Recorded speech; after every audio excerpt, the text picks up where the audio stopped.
All right, here we go. You're watching the 49ers Report live here on Chat Sports. Chase Sr. here with you. Producer Coop on the ones and twos. No matter where you're watching or how you're watching, thank you so much for making today's show a part of your day. And speaking of today's show, so much to get to. Trey Lance receiving some lofty praise from an NFL Network analyst. Could Drake Jackson be the best edge rusher in the 2022 NFL draft class? Also get to the latest on Deebo Samuel, as well as some more 49ers cut candidates going into training camp. 2 mailbags, then we'll be going live exclusively on Callin for another podcast, taking all of your calls after our show here on YouTube and Rumble wraps up. In the meantime, we want to get that comment section flowing, and I really just want to ask you, how are you doing? Type G for good, B for bad. I hope everybody is in the comment section right now submitting their G's. I'm doing great. I'm doing fantastic. I was back in the Northeast over the weekend for one of my best friend's weddings that I was in. It was an awesome time. It was beautiful, but I'm back. I'm ready to roll, and I'm reared up, ready to rock right here on the 49ers Report. So how are you doing? G for good, B for bad. Let me know in the comment section right now. I'll give you some shout-outs. BK from the Bay saying, what up, Chase? BK, what it do, man? David Corona, he's good. Relaxing videos, good. Jamie Bryant, what up, Chase? Bang, bang, Niner gang. Bang, bang, Niner gang. You already know. Vince, good. Kevin Clement, good. Eternal Gaming, typing a G. Ricardo Alvarado, Jamie Bryant, Larry Lucero, BK from the Bay, Quinn Price, Kurt Johnson, all doing well. Kurt is even doing great. You absolutely love to see it. I'm glad all of you are doing good. Relaxing videos, also doing great. We're all in the same spot here. Glass half full type of people. And if you're doing bad, hopefully today's show can cheer you up a little bit, or you're just rocking and rolling with this. You're having a tough day. By the end of the show, you'll be doing a little bit better. Are you going to watch the NBA draft on Chat Sports? Type Y for yes, type N for no.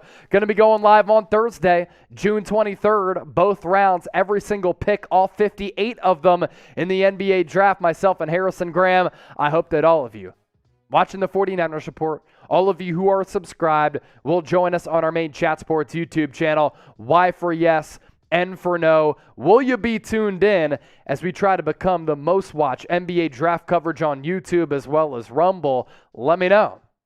Willie, is Calvin Turner still in camp? Well, camp isn't starting and hasn't started. It does begin in July. SIC, good, but doing better when Niner football starts. That's how we all are, man. Byron McCants will be tuned in. So too will Ra. Anthony won't be. Hopefully you change your mind. Mr. J. FN? Are you saying F no? That's not good. Kevin Clement, not into basketball at all. Well, you can still hang out.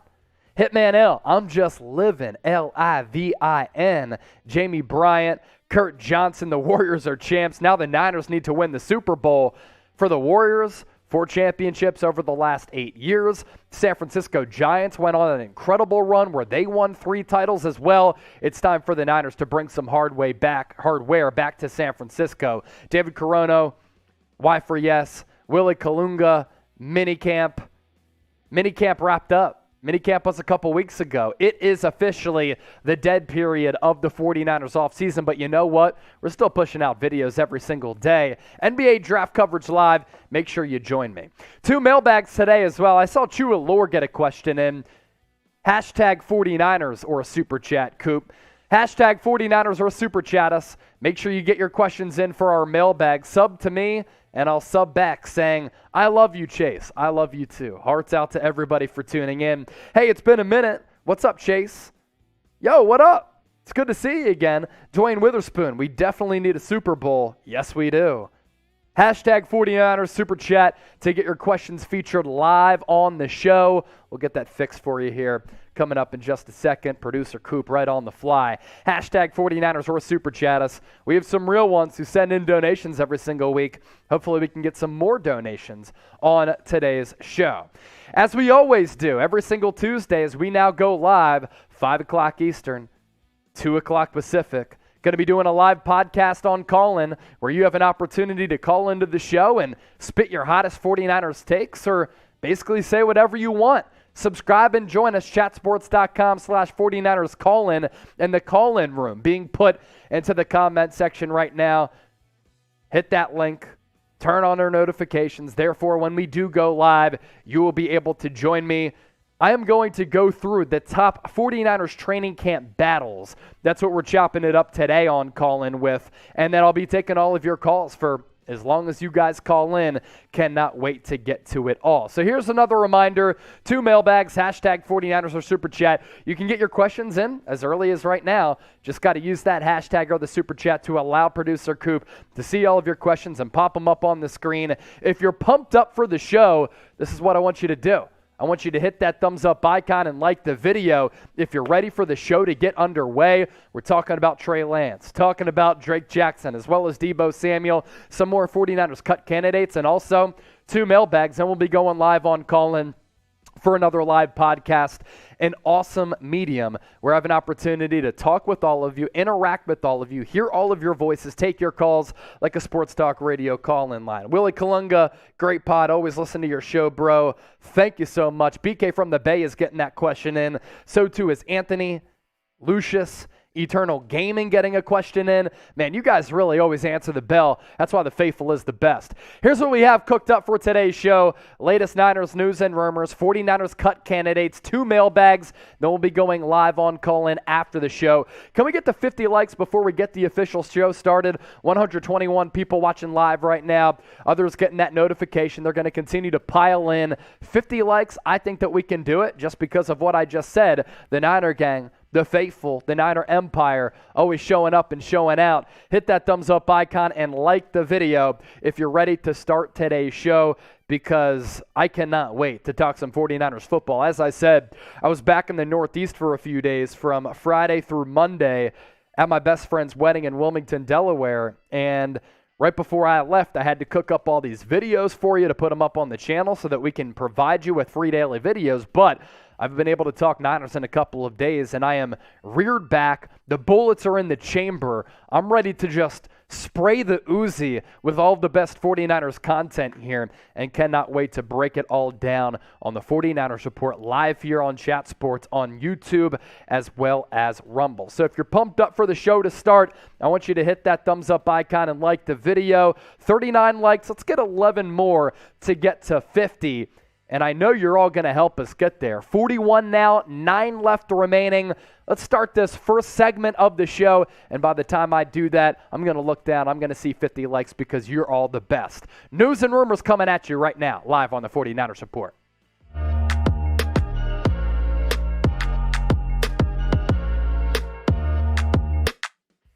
This is the San Francisco 49ers Report by Chat Sports. I'm Chase Senior. Hope all of the faithful is having a fantastic week. We had another fantastic show cooked up for you today. According to reports from NBC Sports Bay Area, there's been a noticeable change in Trey Lance. What is it? We'll break it down here in just a few moments. According to an NFL Network analyst, he compared Trey Lance to Aaron Rodgers and Patrick Mahomes. What exactly did he say?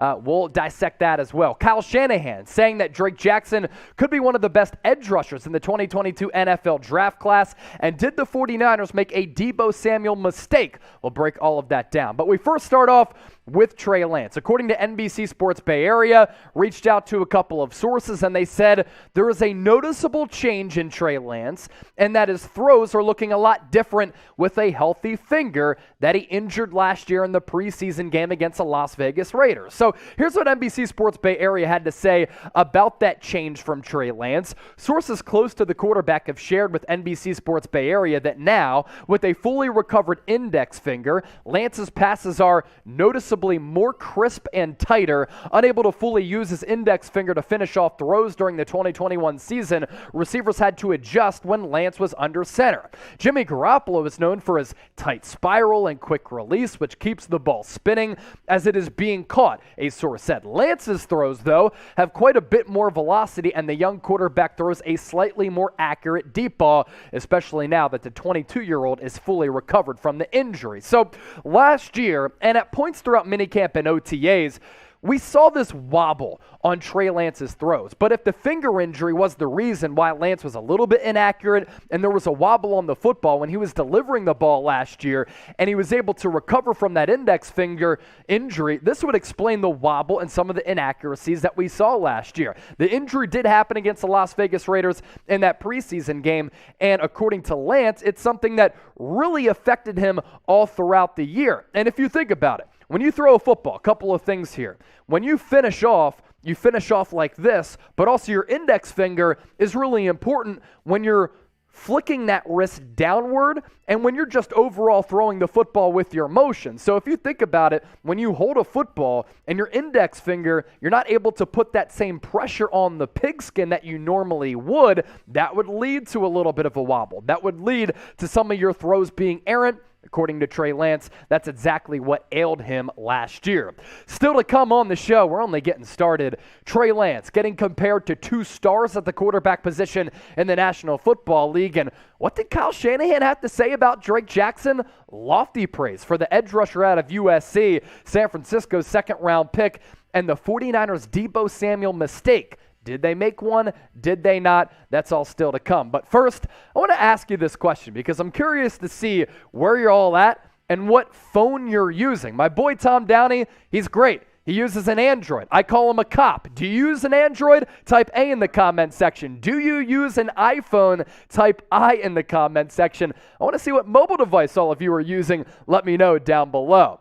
As for Trey Lance, getting some lofty praise from a former wide receiver who works for the NFL Network now and compared Lance to Aaron Rodgers and Patrick Mahomes, which is of note that James Jones used to play with Aaron Rodgers. Lofty praise coming the way of Trey Lance. Here's what James Jones had to say comparing Lance to two of the better quarterbacks that we've seen in recent memory. I believe we're looking at a bona fide superstar like Patrick Mahomes and Aaron Rodgers. We had a small sample size of Aaron Rodgers, but all you heard out of the locker room and the people around Aaron was, just wait. You just wait and see. Small sample size, but everybody was like, just wait, this kid is going to be special. And that's the same thing that's coming out of the 49ers locker room with Trey Lance. Everybody is saying he has superstar written all over him. There's nothing he can't do. And the same was really said about Patrick Mahomes. Lance can make the plays with his legs, has a really strong arm. Kyle Shanahan is going to put him in really good situations. I think he's going to have a hell of a year. I think he's going to be in that category years down the line. Talking about him like we talked about Patrick Mahomes and Aaron Rodgers. You know what? When I sit back and think about this, a lot of people must watch the San Francisco 49ers Report hosted by yours truly on Chat Sports. Why? Because I've said this for a really long time. Aaron Rodgers didn't play for a couple of years behind Brett Favre. Patrick Mahomes didn't play the entire season behind Alex Smith and only had one start. Trey Lance made 2 starts last year, and in those 2 starts, I thought he got progressively better within each of those games and displayed a couple of really important qualities: athleticism, arm strength, pocket feel, and pocket mobility. You also look at a couple of quarterbacks who have taken massive jumps from year 1 to year 2. Or becoming first-time starters. Phillip Rivers, Aaron Rodgers, Patrick Mahomes. Last year, it was Joe Burrow in his sophomore campaign, leading the Cincinnati Bengals all the way to the Super Bowl, winning the AFC before falling just short to the rival Los Angeles Rams. Trey Lance can make that jump because he puts in the work. He's been in the lab. He has all of the qualities that you want from a starting quarterback in the face of your franchise, where he's displaying leadership qualities. He's well-liked around the locker room.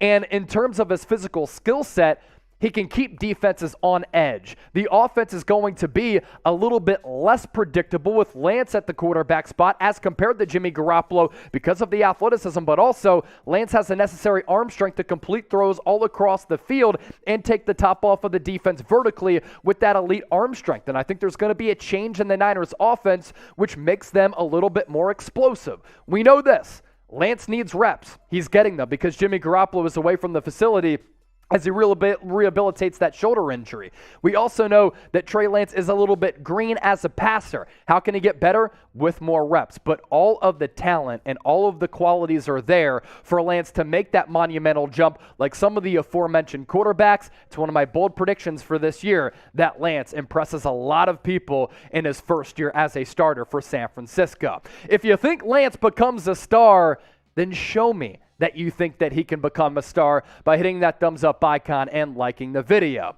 A lot of you watching right now, you're overall sports fans, and a lot of you are probably Golden State Warriors fans. Well, they do have a first-round pick and a couple of second-round picks, and we're going to be talking about all of those selections on Thursday when the NBA draft goes live on our main Chat Sports YouTube channel. We eclipsed 300,000 subscribers throughout the NBA Finals as I was doing the watch parties, and on Thursday night, we're hoping to get a couple of million people who tune in for the most watched NBA draft coverage on YouTube as well as Rumble. I hope all of you join us. YouTube.com/ChatSportsTV will be going live 2 hours before the draft officially gets started.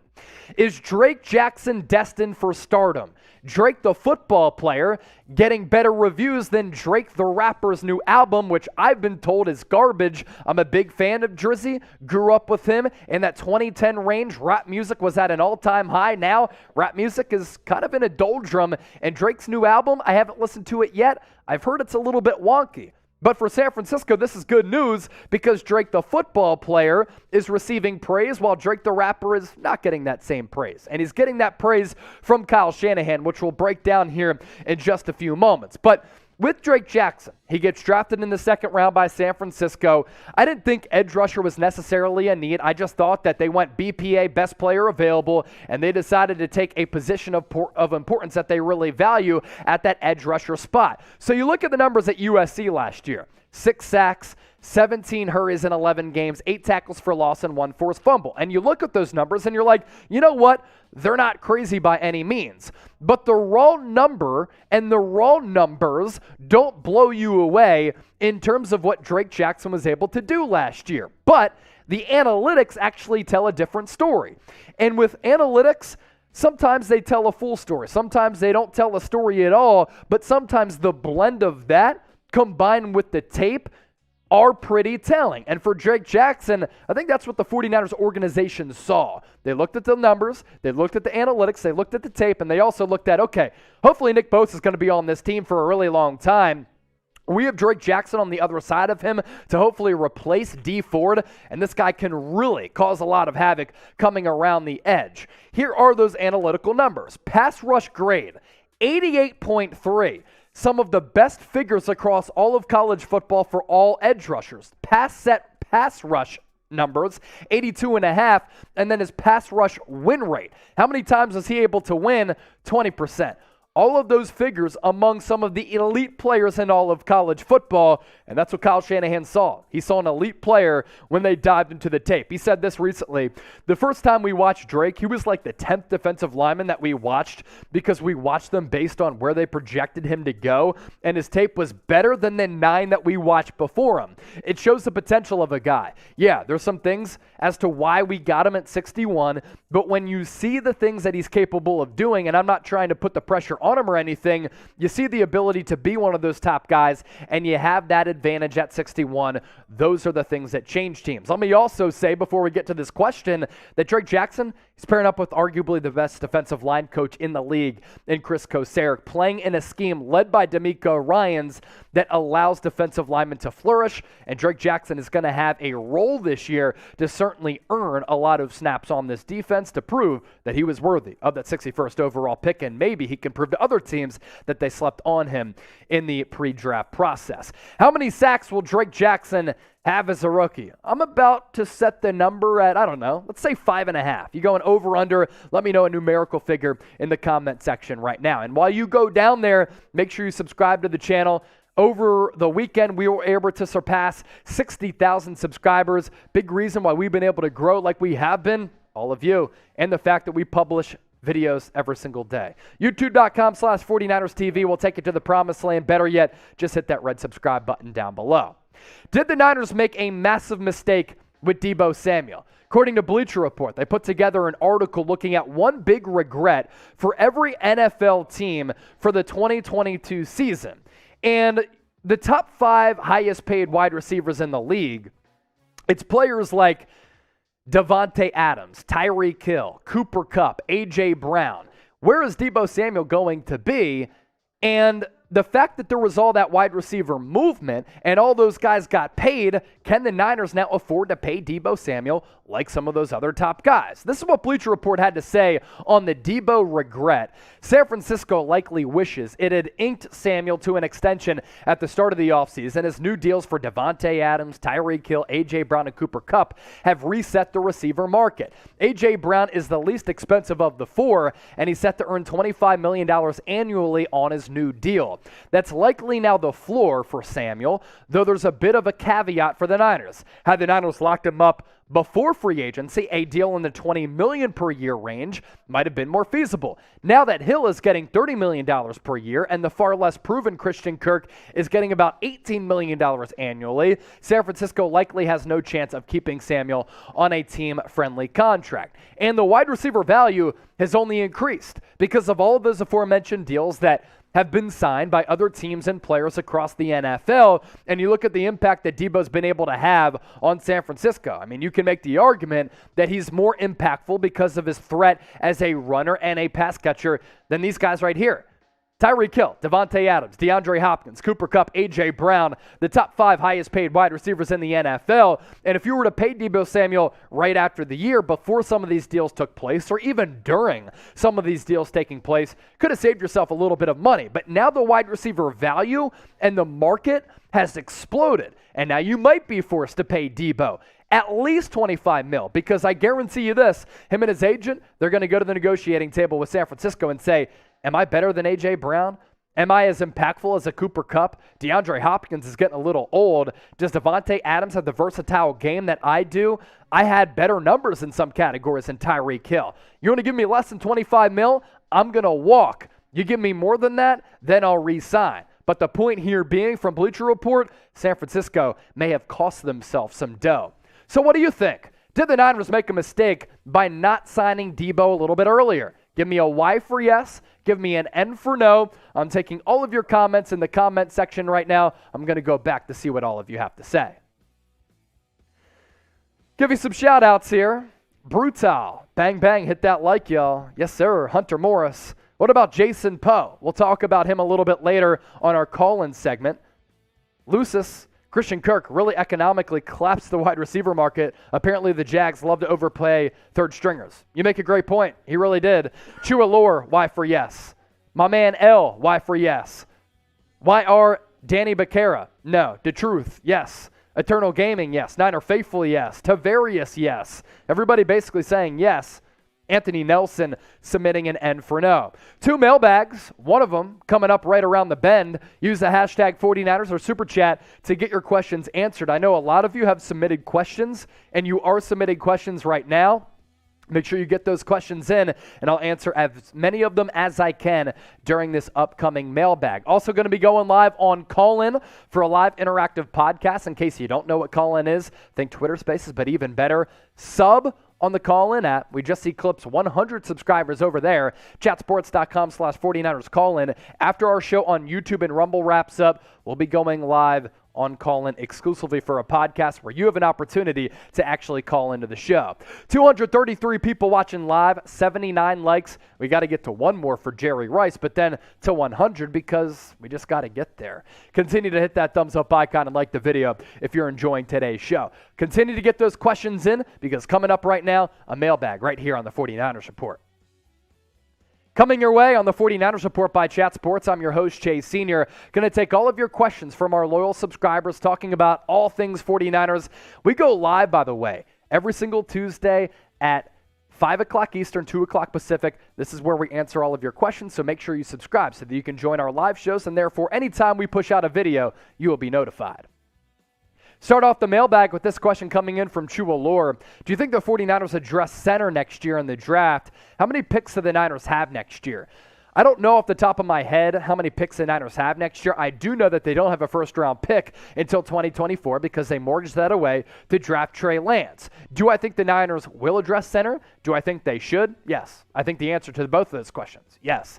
You have Jake Brendel. How is he going to play this year? It's been a long-time journeyman, a long-time backup. I know Chris Forster, the offensive line coach for San Francisco, who coached Jake Brendel with the Miami Dolphins a couple of years ago, was really high on him. But Alex Mack, is a really good player. I don't think that Jake Brendel is anything close. Is he going to start? Is it going to be Daniel Brunskill? That is certainly a position of concern for me. He's going to be competing, Jake Brendel is, with Brunskill, Jason Poe, and Donovan West, the latter two undrafted free agents. That is going to be one of the best training camp battles here coming up in July and August. BK from the Bay is up next. Chase, do you think the 49ers jumped the gun by saying they had it in the budget for Deebo and Bosa contracts, and then the market exploded for receivers and for the league totally? Yeah, maybe a little bit. I think that if you signed Deebo before the wide receiver market exploded, you could have had him at around $20, $22, $23 million.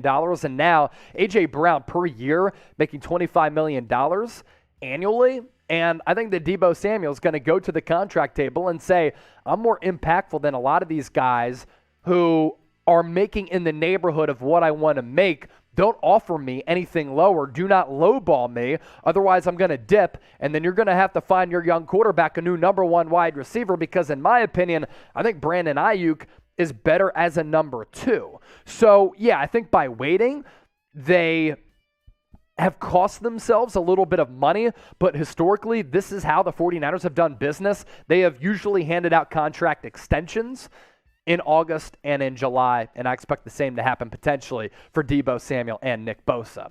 Chris Peacock, next up on the docket. Nice, very good name. You didn't get me there. Just said it because we're having fun. 49ers trade for Joey Bosa to team him up with his brother, Nick Bosa. Then they'll bring the Bosa boom to San Francisco. Crispy cock, nice.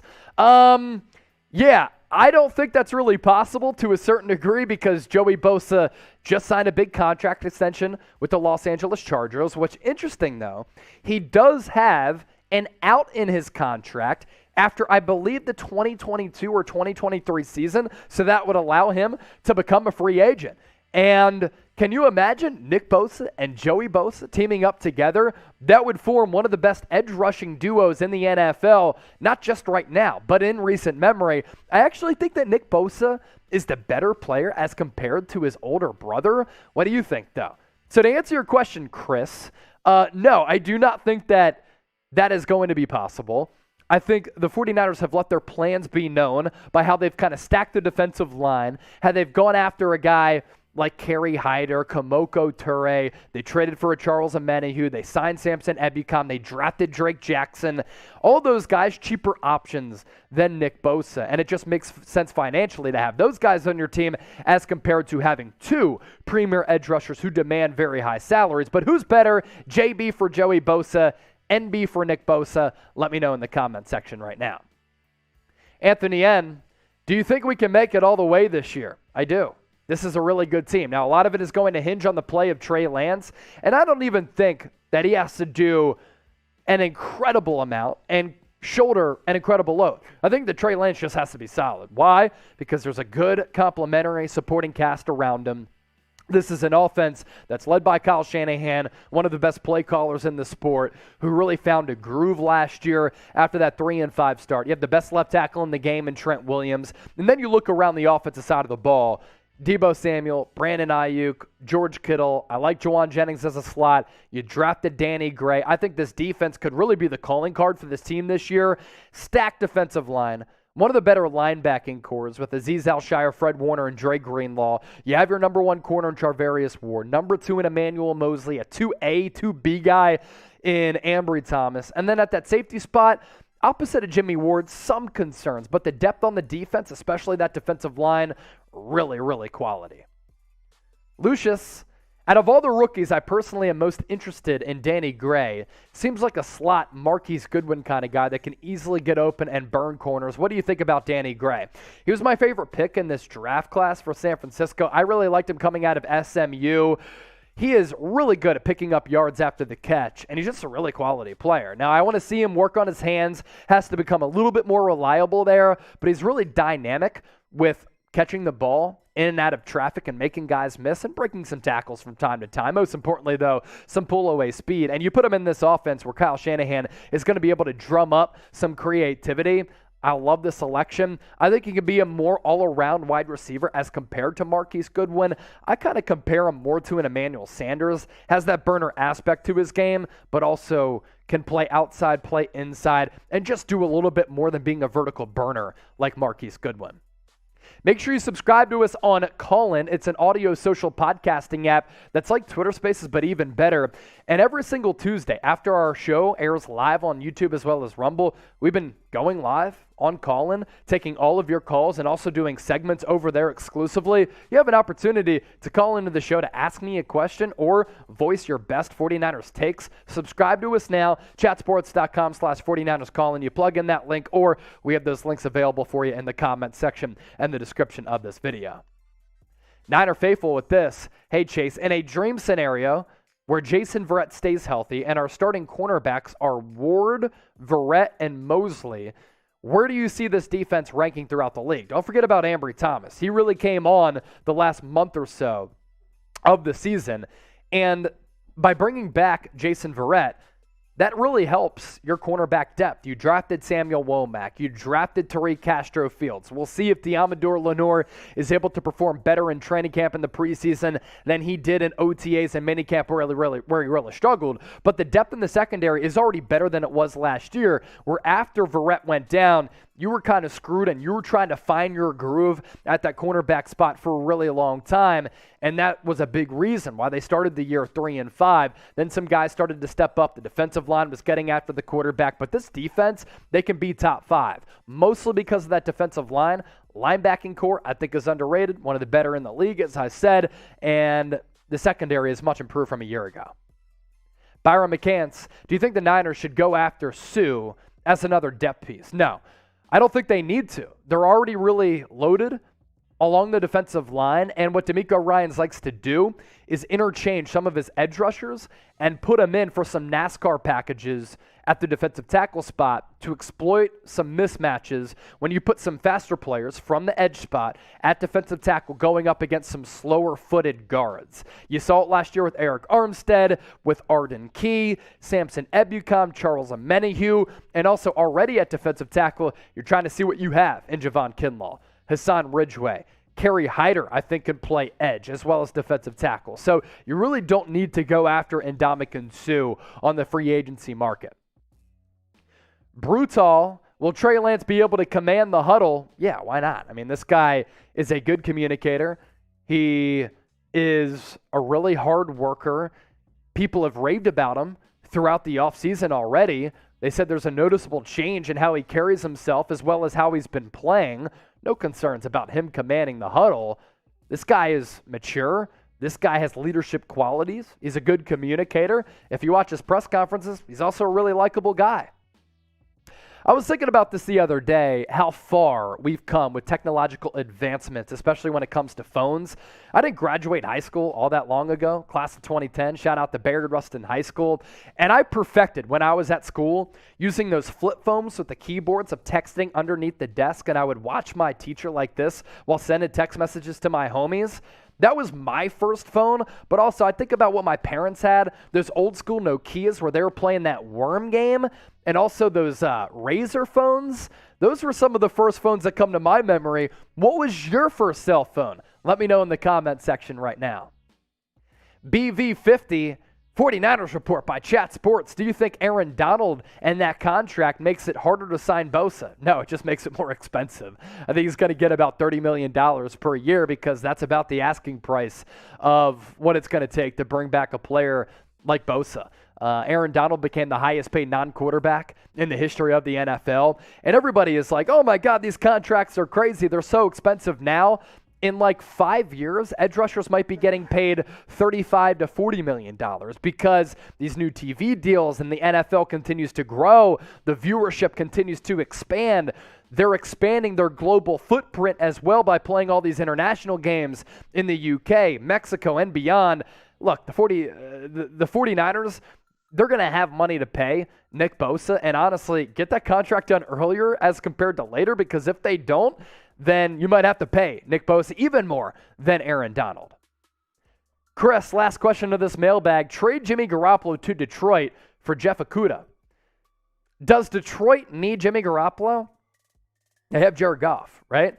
And are they going to trade for Jared Goff when they already have a quarterback and give up on a guy who they took on the top 5 out of Ohio State in the cornerback Jeff Okudah, who's coming off an Achilles injury. Now, would I be willing to take a bet and a chance on Okudah if maybe he got released, if he suffered another injury next year, he hits the open market? Yeah. But this 49ers secondary is in a pretty good spot. So I don't think that the Lions would do that. And I don't think that right now the 49ers actually have the money or the need for Jeff Okudah. Keep in mind, former top 5 pick, he's due a lot of money on that rookie contract. Before we get out of here on this mailbag, this is why you subscribe to the channel. Love chopping it up and taking all of your questions every single week, a couple times per week right here on the channel. If you want to be a part of the shows like I am as the host and ask me these questions and spew your opinions, let's ride. Hit that red subscribe button right now. Okay, after our show on YouTube and Rumble wraps up, going to be going live exclusively on Callin. So make sure you subscribe and join us over there for a live interactive podcast, chatsports.com/49ers Callin. I think you were fooled. By Crispy Cock? I reacted to it right away. I think it was a save. No, it wasn't a save. I knew it. Last year it was Don Keatic. Yes. Get it? Yeah, we have fun here at Chat Sports.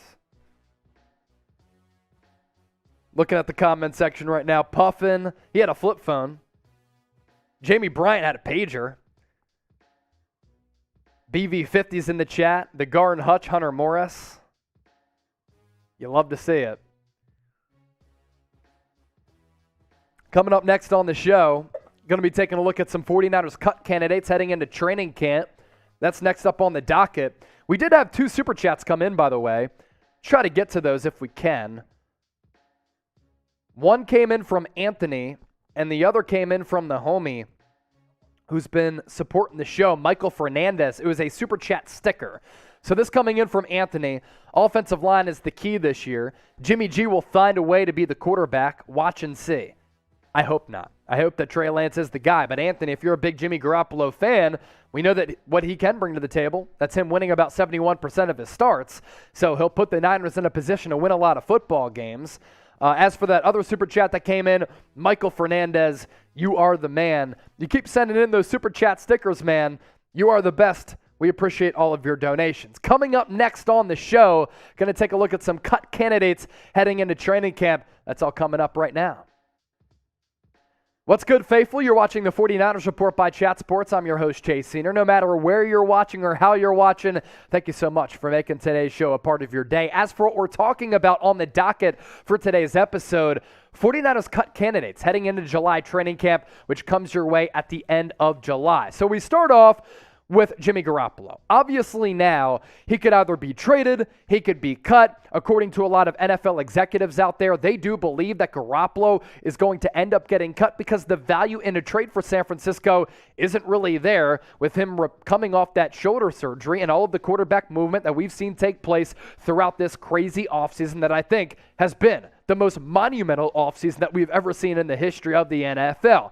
Here are reasons why Jimmy Garoppolo could get cut. And with all these candidates, I'm going to list reasons for why it makes sense for the Niners to let them go. And they're going to have a lot of tough roster decisions to make when they cut down the team to 53 players going into the opening game of the regular season against the Chicago Bears in September, because I think the depth on this team is really, really good. So for Garoppolo, why could he get cut? Entering the final year of his deal, he has that cap hit that we've talked about exhaustingly up to this point of $26.9 million, but the dead cap hit, if he does get let go, it's not going to cost the Niners all that much money. They only have to eat about $1.5 million, and all signs point to Trey Lance starting. So are you willing to pay nearly $27 million for a backup? Now, if Lance struggles throughout training camp, and it doesn't look as though he can be the starting quarterback, then it might make sense to bring Garoppolo back because he's won 71% of his starts, 2 NFC title games over the span of 3 years. This guy is tough as nails, and he's respected by the coaching staff as well as in the locker room. But I do expect Jimmy Garoppolo to either get traded, but I think the more realistic option is that he gets cut, and for him, might be the best case scenario because then he can choose his next destination going into the final year of his contract. So I want you to look into your crystal balls right now. And I want you to predict what happens with Jimmy Garoppolo. Is it T for trade, C for cut, K for keep? What do you think the future of Garoppolo is in San Francisco? Cut candidate number 2. We go to the defensive side of the ball. Deommodore Lenoir, the second-year player who last year had a nice little preseason coming out of Oregon. First couple of games, he got a lot of time. And then after that, really didn't make a lot of contributions on this roster. And it was Ambry Thomas, the other rookie defensive back, who was getting a lot of the snaps at the end of the year and flourished in getting those playing time. Dead cap hit for Deommodore Lenoir, $213,000 and some change. Lenoir, why he could get cut, wasn't great in OTAs and minicamp. Now, I will say this about Demo. He thrives on contact. He is a physical defensive back. He has the size in terms of his height and the length with his arms that allows him to play pretty well in press coverage. But also, if he doesn't continue to play well, the 49ers did draft 2 cornerbacks in Samuel Womack and Tariq Castro-Fields. They signed a number 1 in Charvarius Ward. Emmanuel Mosley didn't give up a touchdown in coverage last year. They brought back Jason Verrett, who might be able to unseat and beat out Deommodore Lenoir in a training camp battle. And because you don't have to eat all that much money for a late-round pick, it might make sense to let him go. He is a potential Niners cut candidate in training camp. Name a player who you have been disappointed in. Want to see what you all come up with in the comment section right now, because some might be a little bit disappointed with Deommodore Lenoir. Is it a guy like Trey Sermon, who we're about to talk about? Let me know in the comment section right now. Speaking of Trey Sermon, 3rd-round pick out of Ohio State in the 2021 NFL Draft, and he rarely played last year. Instead, it was the other running back who was taken, in Elijah Mitchell, who was top 10 in rushing yards per game among all backs last year. Why would Trey Sermon get cut, and why could he get cut? Didn't impress last year, really struggled. He had 1 elite year of college production. It was his final year at Ohio State after transferring to the Buckeyes from Oklahoma. The Niners have a really deep backfield right now going into training camp, led by Elijah Mitchell, Ty Davis-Price they drafted in the 3rd round, JaMychal Hasty and Jeff Wilson. They also really seem to like Jordan Mason, the rookie undrafted free agent coming out of Georgia Tech. So with that, they have a lot of options at that running back spot. And does the drafting of Ty Davis-Price make Trey Sermon somewhat expendable? And would it allow the Niners to move on from him with little ripple effects? If he has a bad camp, it's not good for Trey Sermon. There is certainly pressure on him going into training camp this year. Which NBA team do you root for? Now, you're watching right now as a big football fan, as a fan of the 49ers, and you're probably like, why are you asking me what NBA team you root for? Maybe it's the champion Golden State Warriors. If it's another team, let me know in the comments section and show us some love. The reason I'm asking you this is because myself and Harrison Graham are going to be leading our NBA draft coverage on Thursday. We're going to be going live 2 hours before the draft officially starts on our main Chat Sports YouTube channel. Every single year, we're the most watched draft coverage on YouTube. We're trying to run it back. We're trying to do it again because on the 49ers Report, we do it like we do on our main Chat Sports YouTube channel, and we kill the game. So make sure you subscribe and join us. YouTube.com/ChatSportsTV. We'll see you on Thursday. I hope all of you tune in. Final cut candidate for San Francisco. We go to the edge rusher spot, where San Francisco is really, really deep. And we have to once again talk about Samson Ebukam. So he has a cap hit of $8+ million. That's interesting because if he's on the team, that's the cap hit. If you end up letting him go, though, he has a dead cap hit of less than $2 million. And you can afford to move on from Samson Ebukam because you save yourself that much money, nearly $7 million. You have a stacked defensive line. The 49ers addressed edge in free agency by going after Kamoko Toure, as well as Kerry Hyder. And then you also look at what they did in the draft with a player like Drake Jackson. They addressed edge in the offseason as a whole, and Samson Ebukam is going into the final year of his contract. So you don't have to eat all that much money for Ebukam if you move off of him. So, Coop, we'll look at the 49ers cut candidates here. Then I want to take a look at some of Drake Jackson's numbers that we already have in the chamber. Cut candidates for the Niners: Jimmy Garoppolo at quarterback, Deommodore Lenoir, cornerback, Trey Sermon at running back, and then Samson Ebukam at that edge rusher spot. Imagine if Drake Jackson plays really well throughout training camp and in the preseason. Then you're looking at a somewhat expensive rookie second-round pick and another expensive player at that edge spot in Samson Ebukam. You have to cut and save some money somewhere, and it could come by the way of letting go of Ebukam. So for Drake Jackson at USC last year, 6 sacks, 17 hurries, 8 tackles for loss, and 1 forced fumble. His Pro Football Focus stats were even better analytically than what the numbers look like from just the raw stats. Pass rush grade, 88.3. His pass set pass rush grade, 82.5. And then his win rate, nearly 20%.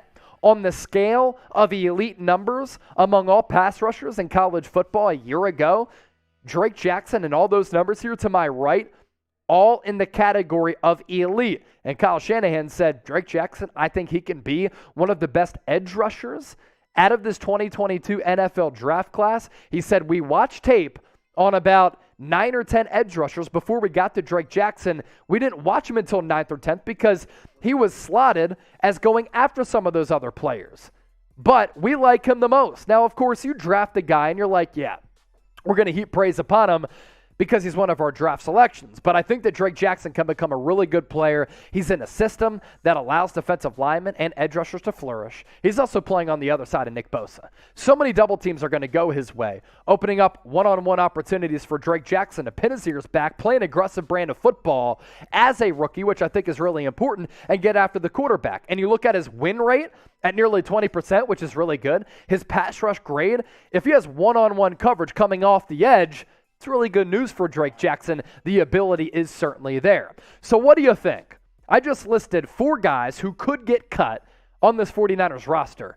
Which surprise cuts could happen on this team? Let me know in the comment section. Also want to give you all thanks for helping us get past 60,000 subscribers. I took over last April for Thomas Mott on the 49ers Report. We had about 33,000 subscribers. So that's nearly 30,000 new subscribers in almost a calendar year and change. Really appreciate all of the support. We've been able to grow like this because we push out videos every single day.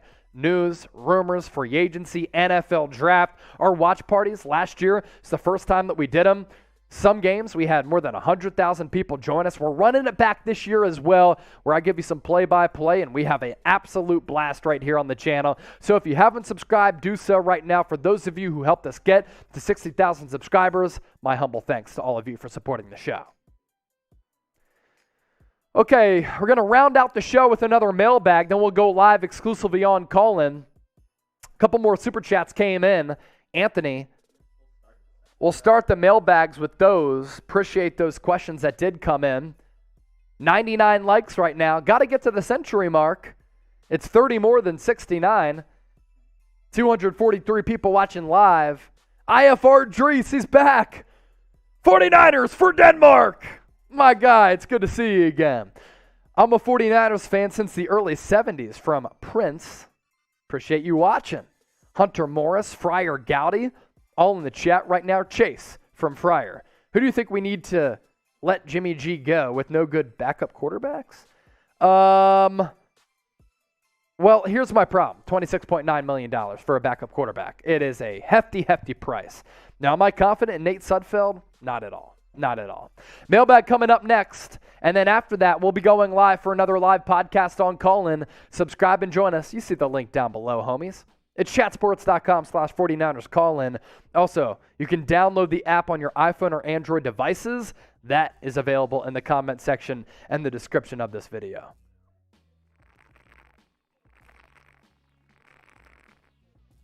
So live on Call-In after our show on YouTube and Rumble wraps up. But for now, one more segment on our visual medium that is a mailbag. We ready to rock? All right, mailbag coming your way right now on the 49ers Report. Coming up around the corner on the San Francisco 49ers Report by Chat Sports, another news and rumors mailbag where I take questions from all of our loyal subscribers who are the absolute best and helped us eclipse 60,000 subscribers. But not only are we doing video mediums on YouTube as well as Rumble, we have entered the podcasting fray. And after our live shows every single Tuesday, we go live on Call-In, which is a live audio interactive podcasting space, which is like Twitter Spaces, but even better. I want all of you watching right now tonight not only join our next live podcast, but subscribe to the 49ers Report on Callin by plugging in that link at the bottom of your screen. It's chatsports.com/49ers Callin.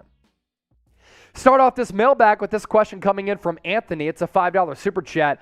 I'm not as much of a Jimmy Garoppolo fan, but I just get the feeling, even if starting as a backup quarterback, I'm not really sure what you're trying to say there. You're not a big Jimmy Garoppolo fan, but you don't have confidence in the backup quarterback position. I understand that. Here's my problem with Jimmy Garoppolo as a backup. $26.9 million for his cap hit is exorbitant for a backup quarterback to get paid that high of a salary. Those are my only concerns. Now, would I want Jimmy Garoppolo on a lesser salary as a backup quarterback as compared to Nate Sudfeld, who I frankly don't think is all that good? Of course, that would be ideal. Would I want Jimmy Garoppolo and his contract to get restructured? Yes, but he's not going to restructure his contract going into the final year of his deal. He has the leverage when it comes to that restructure. Paid Ace, where do you think DeMeco Ryans ranks among other defensive coordinators? I saw this Pro Football Focus article ranking the top 10 defensive coordinators and defensive play callers in the NFL. No DeMeco Ryans. Kind of criminal, if you ask me. Why? Because last year, after the 3-5 start, I thought DeMeco Ryans schematically did some awesome things. With his blitz packages, with his secondary disguises, he did it without a number one cornerback. They had to sign Josh Norman and Dre Kirkpatrick at times. Emmanuel Mosley was their number one corner, and he certainly played really well in that role. Did not give up a touchdown in coverage. But DeMeco Ryans is no doubt a top 10 defensive play caller. That's why he got a couple of interviews with the Minnesota Vikings before backing out of that gig. I think he's one of the best defensive coordinators in the sport, and I think this is going to be his last year as defensive coordinator for San Francisco because I think he's going to get a head coaching gig. Has leadership qualities, really good communication, has the respect from his players, and I love what he did last year with the interchanging of players along that defensive line. The substitution patterns were really good. Having Eric Armstead go from edge to defensive tackle unleashed him, where the back half of the year he was fantastic. Arden Key got paid by the Jaguars because of him playing defensive tackle. So DeMeco Ryans, he's certainly up there with some of the best defensive coordinators in the game. Hunter Morris, what do you think the biggest struggle will be in the absence of Mike McDaniel? I'm interested to see what the run game looks like because he was the creative mind behind that run game. And according to a lot of people who I've talked to, the schematic draw up of Deebo Samuel's run plays were credited a lot to Mike McDaniel. And I imagine that he put his creative fingerprints on the pass game as well. I'm interested to see what the Miami Dolphins do. If Mike McDaniel, who's gotten the best out of a lot of quarterbacks throughout his coaching career, Matt Ryan, Robert Griffin III, C.J. Beathard, Nick Mullins, Jimmy Garoppolo, goes to Miami and extracts the best out of Tua Tagovailoa, my gosh, I mean, credit to him.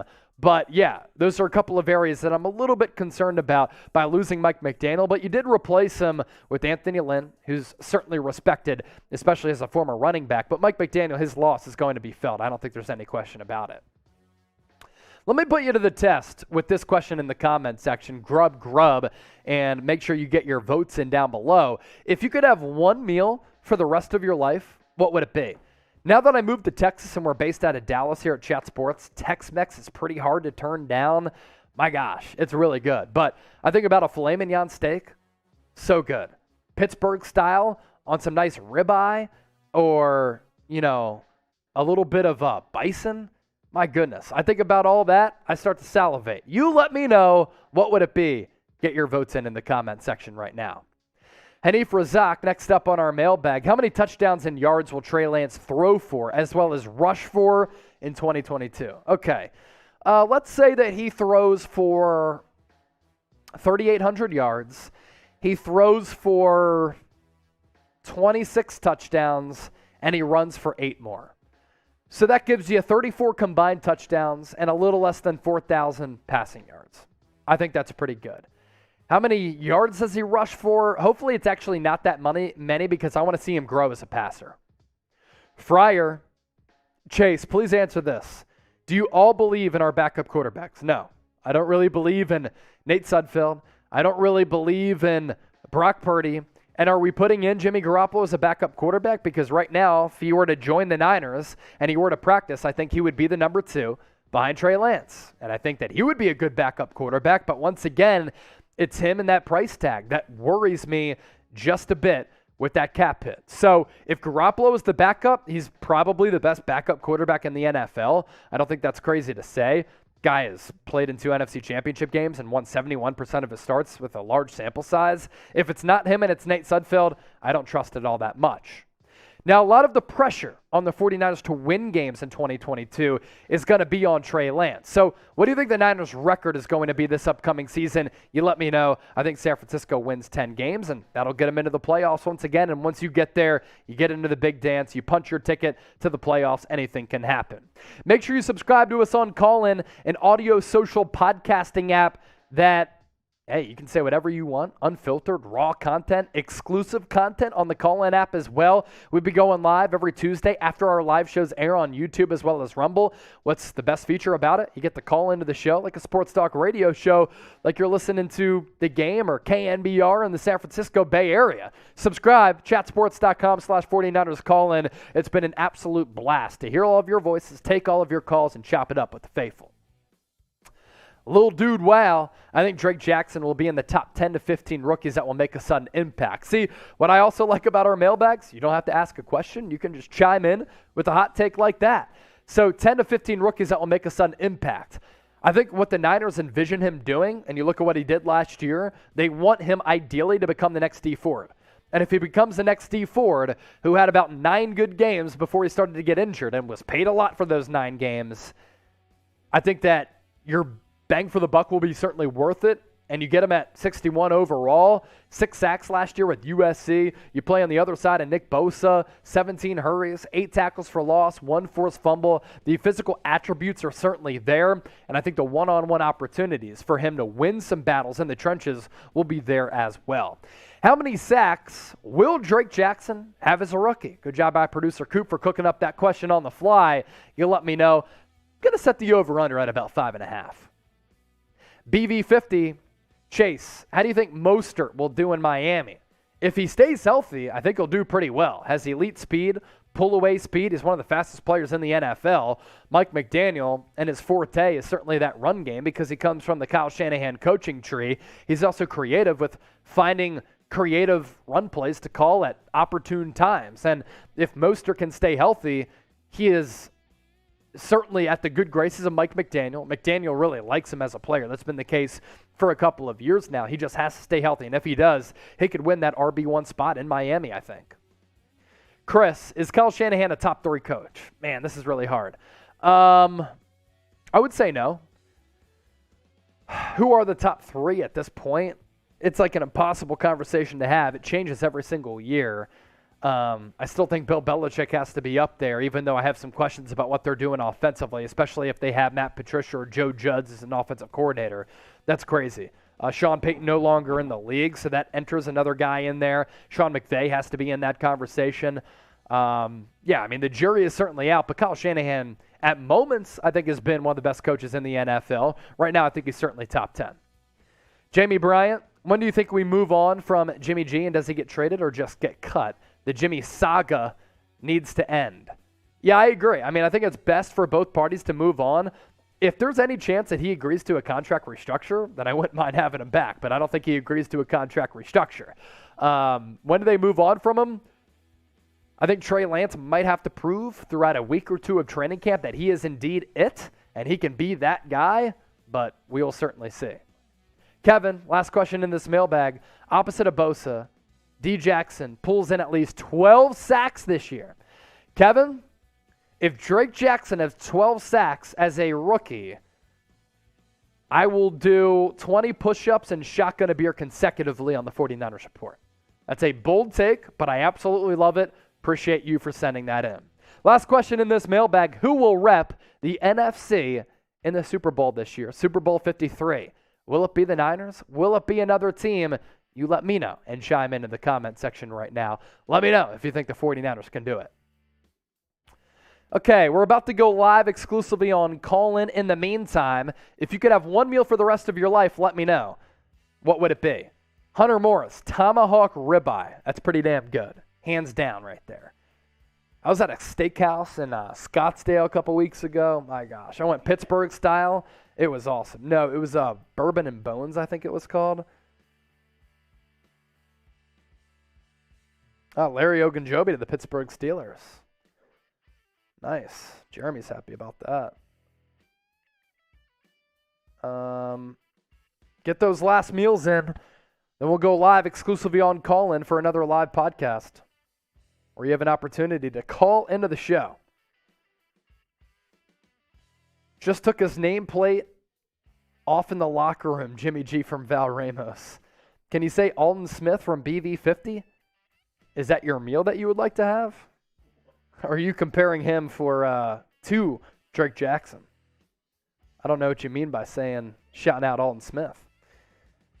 Top running back for us, Go F. Platten. All right, we're going to be going live exclusively on call-in in just a few moments. Make sure you subscribe and join us. I'm going to pull up the call-in app as we go live exclusively over there for another live podcast. Yeah, you can leave this up. Yep. So I'm about to go live exclusively on call-in. So for those of you watching us on YouTube as well as Rumble, chatsports.com/49ers call-in. And once we go live on call-in, going to be taking a look at the top positional battles for San Francisco going in to training camp in July. We don't know the dates for training camp yet. They will be released at some point soon, but it will be at some point toward the latter portion of July. So position battles for training camp coming up on call-in. I'm going to actually start the room here. And if we get some calls, maybe I'll take a call as we're on YouTube and Rumble so that you guys can see what it's all about. Cool. Let's see. Chicago 8. There's a nice little preview for what Harrison Graham was doing. Let's see. That's not it. Okay, let's see. No commercial breaks here, so we're just doing it on the fly.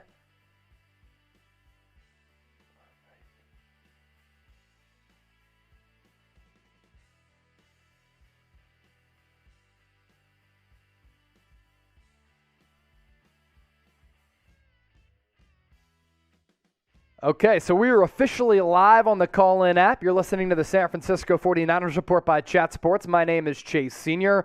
We're still live on YouTube as well as Rumble, but we'll be going live exclusively on call-in in just a few moments. Coming up on today's show, on call-in exclusively, going to take a look at the top 49ers position battles for training camp. And as always, we'll answer your calls as well. Already some people piling in.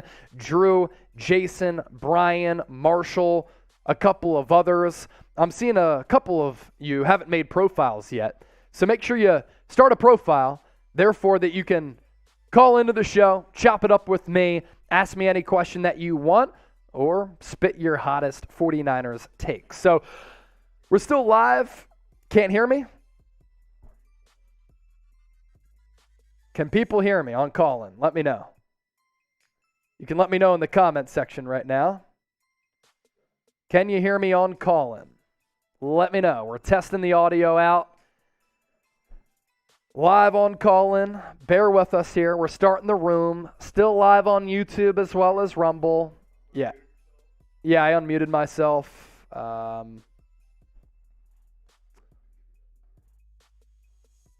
Call-in. Can people hear me on call-in now? I see D. Rucifer. Let's see. The audio is working on YouTube as well as Rumble. Can you guys hear me now? Still not hearing me. Okay. Let's see. We're just working out some kinks with the audio here. People not hearing me just yet on call-in, but you guys will hear me soon. Producer Coop's hearing me. People aren't hearing me yet. Try to get it situated. Bear with us.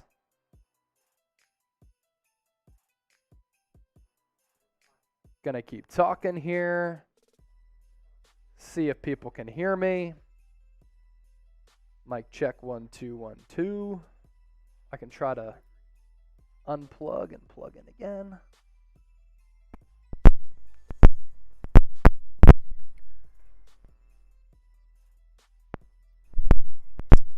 All right. Testing audio once again on the call-in app.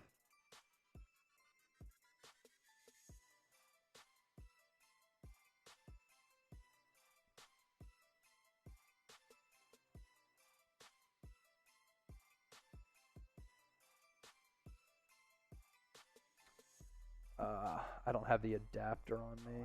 Yeah.